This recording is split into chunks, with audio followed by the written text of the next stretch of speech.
loved running, and I would have never imagined myself questioning my own sport. But at the time, I was struggling with an eating disorder and asked my coach to not compete for a while so that I could focus on my recovery. Well, as I was writing about all this, I noticed between the trees that you can see in the photo that the bright blue summer sky started to turn into a dark gray-green. The wind was picking up, branches were falling all over that deck. It was starting to rain really hard, and you could hear thunder off in the distance. And I thought, okay, I'm just done wallowing in my self-pity for the day. I'm gonna shut my laptop and watch this cool thunderstorm come through. And so as I did that, I had another idea. Why don't I go out into the thunderstorm, didn't even think about how dangerous that might be, and let it just wash away everything. But just as I was about to step out, I had another idea. So I went to the bathroom and grabbed the one thing that had determined my self-worth and happiness for so many years. It was a little plastic scale, nothing extravagant, just had a little digital screen at the top. But this thing carried so much weight for me for so many years. It was a scale I stepped on day after day, looking at a number that I felt would determine how well I performed in my sport. Many of us have probably come to a point where we just are sick of where we're stuck, and I was very stuck in this spot and thought, okay, maybe I could take this scale, go out into this raging thunderstorm and break it. Like, this would be a great turning point.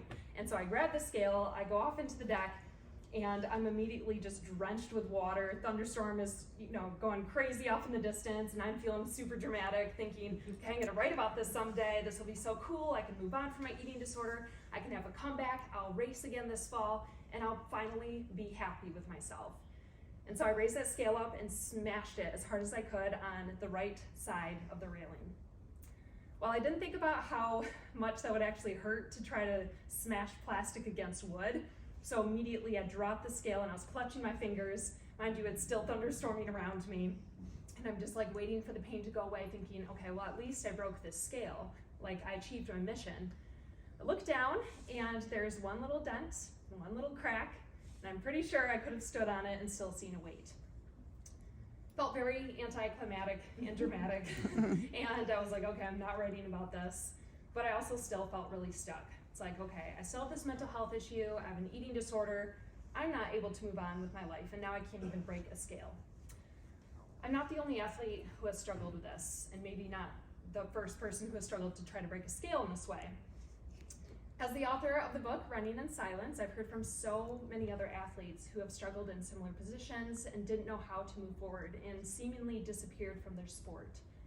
And as a coach for the past 9 years, I've heard from so many other coaches who may have had an athlete who struggled, they didn't know what to do about it, they had questions, and I found myself having many of the very same questions.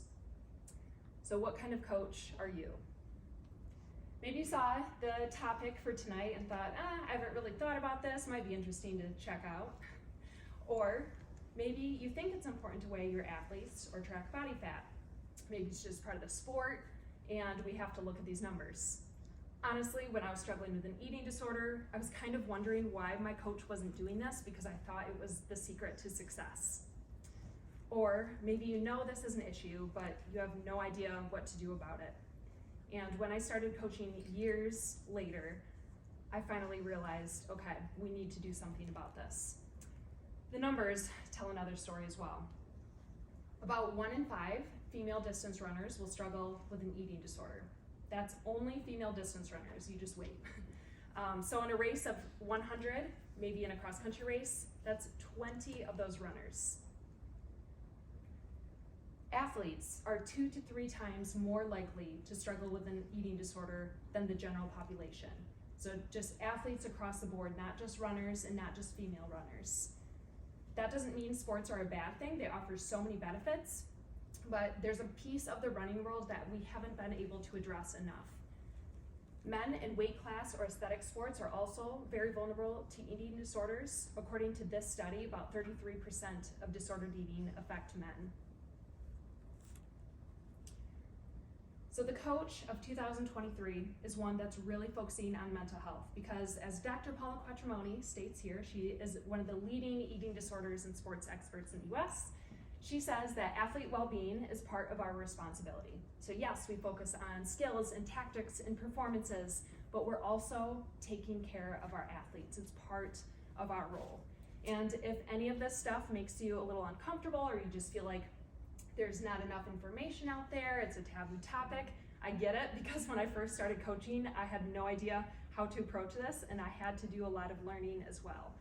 With that said, there are some little white cards that were passed around. If you have any questions throughout the talk, please write down your question and email, and I would be happy to get back to you if your question isn't answered in the talk. The biggest thing is being able to ask questions and have these conversations, and you'll probably hear me talk about the newsletter throughout this too. If you're interested in having me sign you up for the newsletter at any point, you can write newsletter on that as well. Now keep in mind, I'm not a therapist, I'm not a dietitian, I'm an athlete who struggled with this, and I have learned a lot through my experiences. So today you're going to learn the 3 R's. I'm going to keep it as simple as possible. First, recognition of eating disorders. Second, how to assist an athlete with receiving help. Third, your role in the recovery process. When you have these 3 R's, you're much more likely to feel confident approaching your athletes about a variety of mental health issues and be able to support them so they can get back to doing what they love. So let's see how aware you really are. These are 3 photos of me racing at Aquinas College. Think for a moment which photo I was struggling with an eating disorder the most. In this first photo, I had just completed my first year at Aquinas College. I was running some of the best times I had ever run before, and I felt like I was on top of the world in the running world.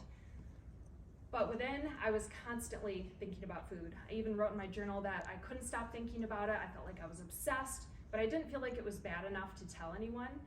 And if you were a classmate sitting next to me in any of my classes, especially the one right after lunch, you probably would have seen me scribbling notes about how many calories I had eaten and how many calories I would allow myself for the rest of the day. Quite honestly, I felt broken. I thought that I had to restrict food in certain ways so that I would run faster, and I thought everyone else could eat normally and there's just something wrong with me. And I figured that if I could perfect food, then I could perfect my running. And if my running was perfect, I would never have to fail. In the second photo, I had just returned to running after about almost a year of dealing with a knee injury. It honestly should have healed within a few weeks, but I constantly kept trying to get back to running right away because I thought if I wasn't running, then I wouldn't be able to control my food. I was constantly re-injuring it and going between restricting and binging. But again, I didn't know who to tell because I thought that now that I looked normal, no one would think anything was really wrong. Maybe you have an athlete who looks similar to me in this final photo. By this point, I was really struggling with binge eating. It was taking over almost every single day. I would eat so much even right before cross-country practices so that I'd feel uncomfortable, but I felt like I couldn't control it. And the best way for me to describe binge eating, because sometimes it's difficult for people who haven't dealt with it before, is that it's a lot like having a mosquito bite that you shouldn't scratch, because like the more you scratch it, the worse it's going to get. So you're constantly thinking about it. It's this irritating thing. And with binge eating, you're constantly thinking about a food craving. You're trying to avoid it. You don't want to scratch that itch. So for example, one night I was trying to write a big paper for class that should have been fun for me as an English major, and I couldn't stop thinking about this itch, about the pizza I had seen in the cafeteria, or the cupcakes, things that I wouldn't allow myself to have. And finally, I just broke. That night I went right to the cafeteria, found 5 energy bars, and went to the nearest bathroom. I sat in the toilet after I locked myself in a stall and grabbed the first energy bar. Within that first bite, I just felt like it was euphoric, like finally being able to scratch that itch. Then I reached for the second one, I finished the third one, and then the fourth and the 5th energy bars. By that point, I was pretty physically stuffed, but I got right back out of that bathroom and walked to the cafe, purchased 5 more energy bars, and you can probably guess where I went to next. Right back to the same bathroom stall, locked myself in there so that I could be isolated, and ate 5 more energy bars. By that point, I felt like I had finally scratched this itch, but I was so uncomfortable. I was in so much pain that it felt like my stomach was going to rip, and I felt like I could barely stand up or sit back down. And so I slowly, carefully walked out of the bathroom, trying to pretend nothing had happened, and couldn't stop thinking, how many other athletes would deal with something like this? I must be the only one. What does this mean for my running? Who would ever believe me if I told them? So when we look at these 3 photos, if you think of any athletes you may have coached, if you knew what was happening behind their appearances, would you reach out? The key to this is when. That weight isn't necessary to determine if someone is struggling with an eating disorder. Because I struggled with an eating disorder the most at that 3rd photo, all the way to, I believe it's your right. I was struggling with an eating disorder in each photo, but that was definitely at its worst, mostly because I thought that I wasn't worthy enough to get help and that no one would believe me. No one seemed as concerned as they were when I was at the weight I was in my first photo. The biggest thing with this and understanding the recognition of eating disorders is that it's not always easy necessarily to recognize by looking at someone, but that we're looking for specific behaviors and that we can use a team of resources to get more athletes to speak up about what's going on. And the sooner I was able to recognize that weight isn't necessary to determine if someone is struggling with an eating disorder, the sooner I felt like I could reach out for help, the sooner I was able to finally meet with a dietitian later down the road, and the sooner I realized that my struggle was valid. And the more I've talked to other athletes, I've seen them come to the same conclusions as well. The high school version of me would have loved to hear from my coaches or team about mental health so that I maybe would have recognized this eating disorder sooner. So one thing that we can do as coaches is have more mental health conversations. It doesn't mean that we have to go into extreme detail, but if we get resources around us to start having these conversations, it could really change everything for us. The athletic trainer should have an eating disorder protocol. We can use school nurses or counselors. And what I've done as a coach is actually bring in a registered sports dietitian. You can find one at eatright.org. That's a great place to start because when that dietitian comes in, she's able to start that conversation about restricting food and what it can do to your body. She's able to talk about menstrual health, especially for the girls. And just bringing that dialogue in allows them to feel empowered to start speaking up about it if they feel like they may be struggling. As a coach, we can start conversations with our athletes along these lines, like, are you concerned about eating or weight or body image? And basically, we're here to listen and help you to create good habits. This was a great quote from Riley Nichols, who is an eating disorder expert as well. He's also a sports psychologist. I thought that was very helpful. And keep in mind, too, athletes who are usually dealing with injuries or going through puberty tend to be more likely to be struggling with disordered eating. So that's another way that we can use that recognition to spot it sooner.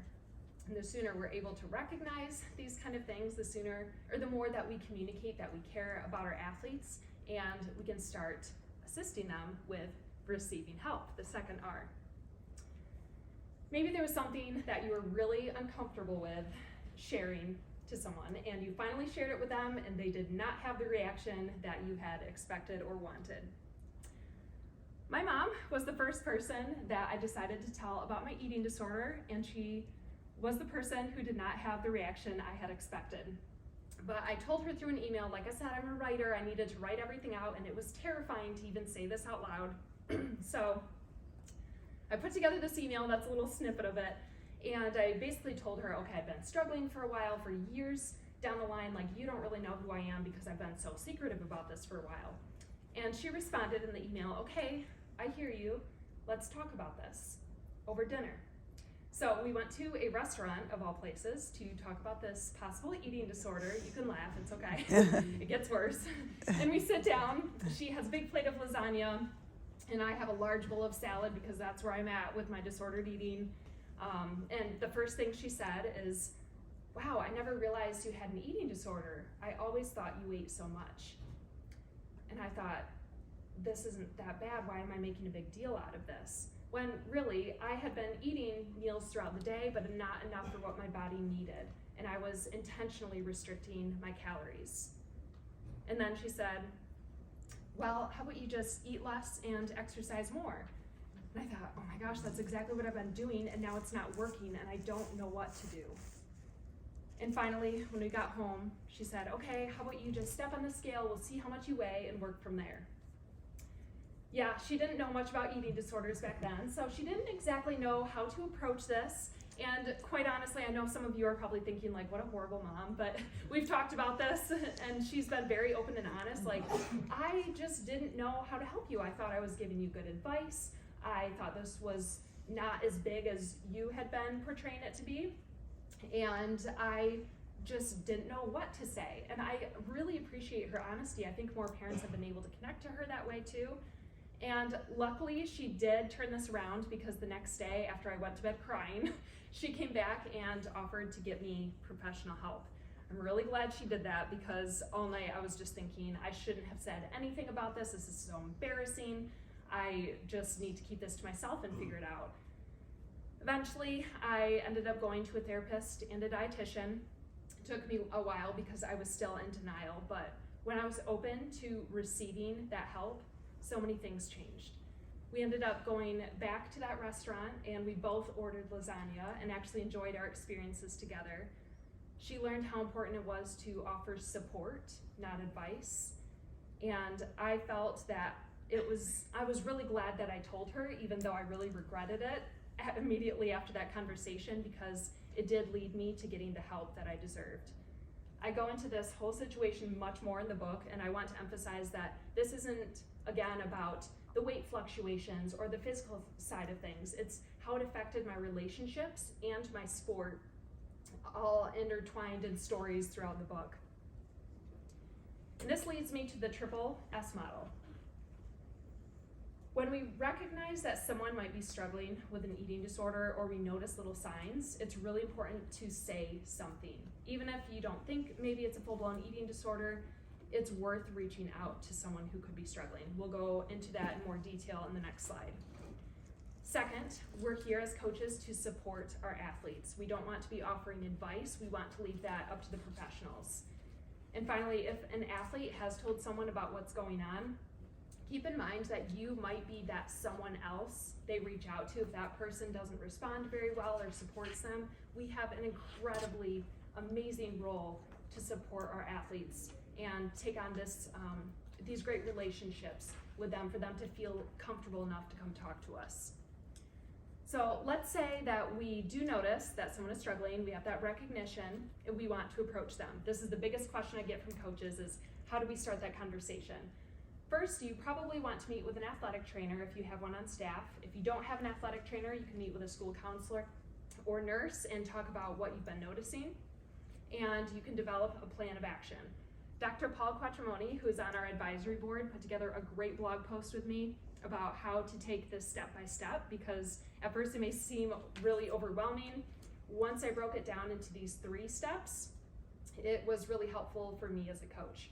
So first, you would check in with the athlete, and most of the time when you're asking something like, oh, how are you doing? How would most of you respond?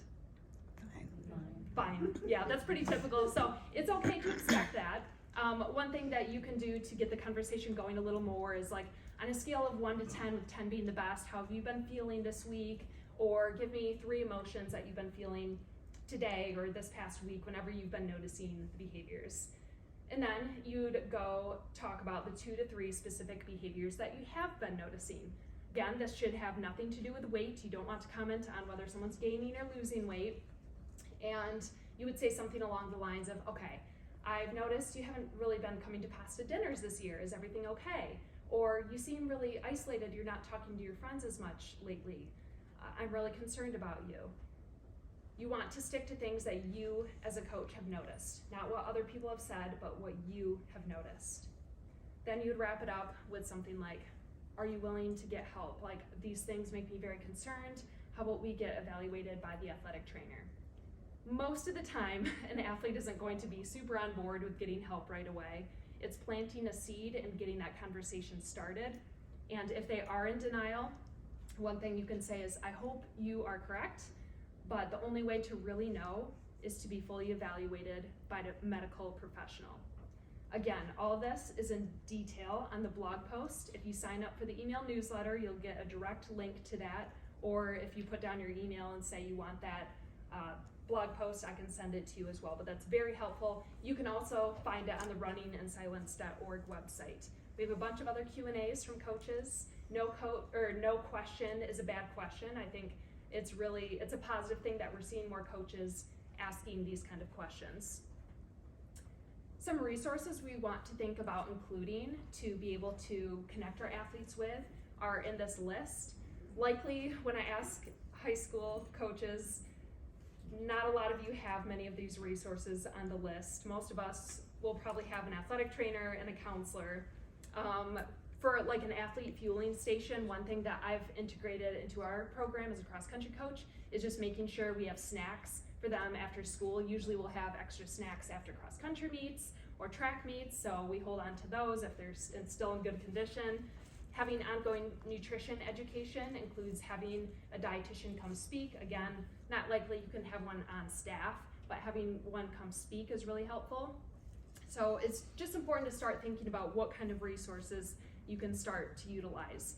And keep in mind, as coaches, we should be incredible advocates for our coaches. Dr. Paula Quattromoni says that it's really important for us to start pushing for these trainings and resources. I've had multiple discussions with my own athletic director. He's probably a little sick of me at this point, but I really care about our athletes. I want to see that they have more access to trainings and resources because they deserve that.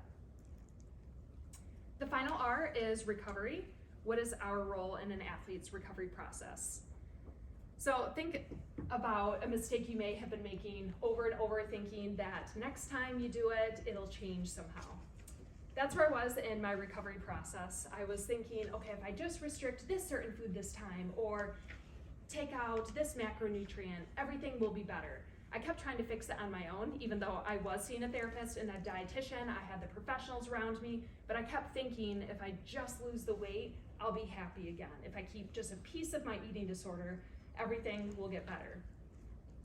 Probably guessed that's not going to work, and I finally realized that when I started asking myself a few big questions. First, why do you want to lose weight? Well, because I think it helps me to perform better. Why is it so important that you perform better? Most of us would say, okay, well, it's a sport, you do want to perform well, you want to have personal records and everything.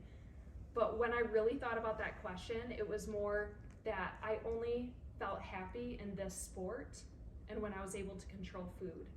If I didn't have that, it felt like my whole world crumbled. When I was injured and restricting and binging, I felt like there was very little to live for. And that was a big problem. Many of us have probably had athletes who are very obsessed with their sport or go all in to the point where it's dangerous. That's exactly where I was at.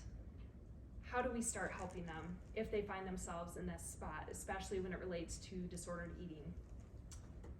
Thinking about our role is really important because we do have an important job with our athletes, but it looks different from a therapist or a dietitian. We want to make sure that we're not doing therapy work or encouraging or putting together like a meal plan for athletes. I have had coaches ask about putting together a meal plan because they genuinely just want to help, but the biggest thing is outsourcing them to the right resources. Things we want to avoid doing is any food shaming, so telling them to avoid certain foods or to hold up one certain body type as the pinnacle to the sport. We don't want to be weighing our athletes, even if we're doing it with good intentions. I've had coaches ask me, well, this athlete is losing weight, shouldn't we keep track of her weight? We want to leave that to the medical professionals.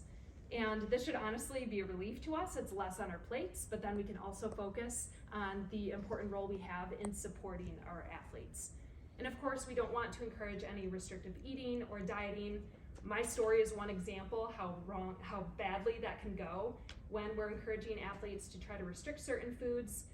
With the mindset so many athletes have of going all in for something, it can go to a really dangerous spot. They're much more likely to be injured and to be losing too much weight or yo-yoing like I was. and we're not actually helping our athletes in the long run. So we want to keep the professionals in the area of, I wouldn't say food or body shaming, but being able to help them with any nutrition needs they may need, if that makes sense. Our role. This study highlights how important it is that coaches are actually involved with the prevention and treatment for eating disorders with the support that they give. So I listed obviously things that we shouldn't do, but some things that we can do is actually encouraging the nutritional guidelines from the My Plate, the government My Plate, using or encouraging breakfast, lunch, and dinner throughout the day. I can't tell you how many times I've talked to an athlete who felt lightheaded at their workout because they didn't have a snack after school, or they didn't eat breakfast because they didn't feel hungry earlier in the day. And having the information from the dietitian to support my advice to the athletes, like, well, you probably want to make sure you eat breakfast because you have a long day ahead of you, is actually something we can do as coaches. And one of the biggest pieces of advice I've learned too, that many athletes, especially in high school, aren't as aware of, is it's okay to eat on your recovery days when you're not working out. Some of them think that they shouldn't be eating or shouldn't be eating as much on those days. So it's really important to reiterate that we do need to refuel. So those are some things that we can do as coaches. My coach was a great example of someone who was very supportive as I was going through my recovery process. Now you can probably guess the first time I told him about what I was going through was through an email. Didn't tell him in person, and I thought, oh, I'll just send this off and he'll get it, he'll understand, and we'll be able to move on. He received the email, and of course he wanted a meeting. And so we got together, and he's one of these guys that is just like a nerd for running. He loves the sport, he wants to win, he works so hard, he just cares for his athletes so much. For example, one of the races we had, we were winning the conference meet. He was so excited that he just blurts things out. There was an athlete running past, and he's like, the table is set, now all you have to do is eat dinner. And another time there's another athlete running past, and he's like, magical. So he would just blurt out like these fun things, but he loved to win and do what we could to be able to get to the top of the podium. And so I was having this conversation with him about what I'd been going through the past few years, and he was nothing but supportive about my recovery. And because he was able to be vulnerable and have that conversation with me, I mean, we were both in tears at one point. I felt like I could finally say what I was so scared about. I said, I'm just scared that if I don't lose weight, I won't run as fast as I did my freshman year. And he said, you don't have to run fast, you have to be healthy. I didn't believe him in that moment. I just wanted to push that thought away. I thought, okay, he doesn't really get it. Like, to me, weight meant everything, but he saw the long-term health of my running career, and he wanted to put that first. And because he had my support no matter where my body was at, and with the sole focus of health, I did have a piece of me that thought, okay, maybe there's a little bit of relief. Like, he cares about me more than the sports times or the running times. It was really hard to take that in, but because of his support in that area, I was actually able to continue competing for him. I was part of our 7th place team at the NAIA National Meet. Everything wasn't rainbows and roses from there on out. Like, I was still very much struggling, but I knew I had his support, and that allowed me to pursue recovery a little easier. So he did 3 things for me. He focused on skills and technique. We worked on my form. We focused on leadership and character on the team, and he was continuously checking in with me to make sure that I was okay as I was going through this. He didn't just have one conversation, be done with it. He continued to support me as we went through the season. So one last thing before I get to what happened with that scale at the beginning. I speak on behalf of Running in Silence, which is the nonprofit I started in 2018, which is basically a product of the book when I started sharing my story and realizing how many other athletes were struggling and how many coaches didn't have this information. And our big goal is to be able to reach as many coaches and help you guys to feel empowered. I know I have felt much more empowered having this information myself. I'm still learning, but at this point there are no mandatory trainings for coaches. And I don't know how many of you have probably seen in the news that There have been coaches who continue to weigh their athletes or track body fat. And so more of these things are coming to light, but there's still more work that we have to do. So I speak to other coaches, I speak to athletes as well. There's a separate presentation for that. And like I said, I have the book today too. It's $20 each, or you can find it on Amazon, but it goes into much more detail in my story, and I think is a pretty accurate reflection of other athletes' experiences. So what happened to that scale on the deck? Well, the rain and thunderstorm ended up quickly going through. It was a one and done thunderstorm. And so I decided to go out for a little run, of course, and just clear my mind. And by the time I returned, I had one final idea. I went to the shed where my dad had a little hammer. I grabbed it and walked over to the scale, thinking I was finally smart. And with a little tap of that hammer on the screen at the top, the scale broke. It didn't require a crazy smashing into a million pieces in this crazy thunderstorm and suddenly being cured from my eating disorder. It was the recognition that I needed the right tools, like the hammer tool, around me, and the dietitian and the therapist to be able to start moving forward if I could finally accept their help and their advice. It took the recognition that eating disorders don't just happen at a certain weight, and it took having the support of my coach, because this was so tied to my running and my sport. I couldn't go back to where I was before, couldn't try to get back to the weight that I deemed was the best weight to be. I had to be okay with the body that I was in, and with that decision made, I was able to pursue the next cross-country season and run much more confidently. It didn't mean I was suddenly recovered, but I was able to start using the tools and move forward. We have very little student education. Like I said, no coach trainings, at least nothing that's mandatory, but we can be a great advocate for our athletes, because you're going to have someone who struggles. How are you going to help them to break the cycle today? I think we are about 3 minutes. So if you have questions on your